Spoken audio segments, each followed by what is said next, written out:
গণঅভ্যুত্থানের বর্ষপূর্তিতে রাজধানীর ইঞ্জিনিয়ার্স ইনস্টিটিউশনে যুব সমাবেশ করছে জাতীয়তাবাদী যুব দল। সমাবেশের খবর জানাতে সেখানে আছেন সহকর্মী জাওয়াদ মাহমুদ, যুক্ত হব তার সাথে। জাওয়াদ, যুব দলের সমাবেশে কেন্দ্রীয় নেতাদের মধ্যে কে কে উপস্থিত হয়েছেন? সমাবেশ থেকে নেতাকর্মীরা কি বার্তা দিচ্ছেন?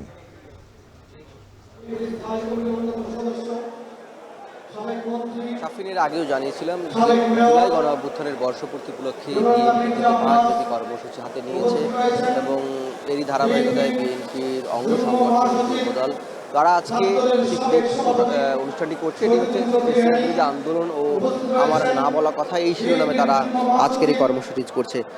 এটা আনুষ্ঠানিকভাবে 3টা নাগাদই শুরু হয়েছে, কিন্তু এরপর শুরুর পর আমরা দেখেছি যে যারা আসলে এই জুলাই গণঅভ্যুত্থানে আহত হয়েছেন এবং শহীদ হয়েছেন, তাদের যারা আহত হয়েছেন তারা কথা বলেছেন, যারা শহীদ হয়েছেন সেই শহীদ পরিবারের সদস্যরা এখন কথা বলছেন।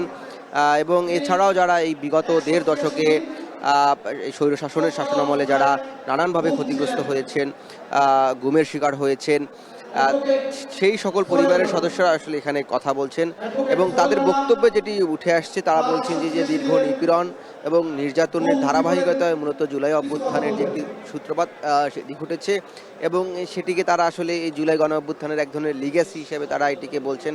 এবং তাদের কথায় যে বিষয়টি উঠেছে, বিচারের কথা তাদের বক্তব্যে উঠে এসেছে। তারা বলছেন যে এই আগামীকালকে যদি 1 বছর হবে, অর্থাৎ 1 বছর পূর্ণ হবে এই জুলাই গণ অভ্যুত্থানের, কিন্তু এখনও এই জুলাই গণহত্যার বিচার দৃশ্যমান হয়নি, কিংবা এর আগে যে সকল গুম খুনের হত্যার শিকার হয়েছে যারা, সেই সকল পরিবার সুষ্ঠু বিচার পায়নি বা ন্যায় বিচার পায়নি।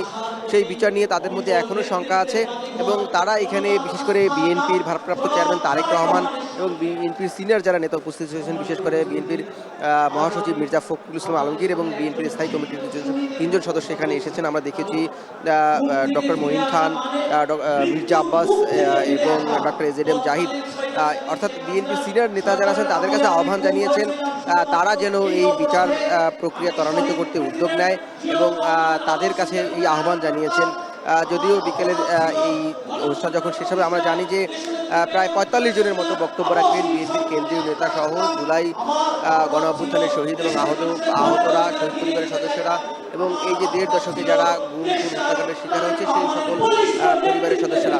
এখন মূলত এই পর্বে যারা এর আগে এই 1.5 দশকে যারা আহত হয়েছেন বা যারা যে সকল পরিবারের সদস্যরা গুম হয়েছেন সেই সকল পরিবারের সদস্যরা কথা বলছেন এবং জুলাই গণ অভ্যুত্থানে আহত নিহত পরিবারের সদস্যরা এবং আহতরা কথা বলছেন।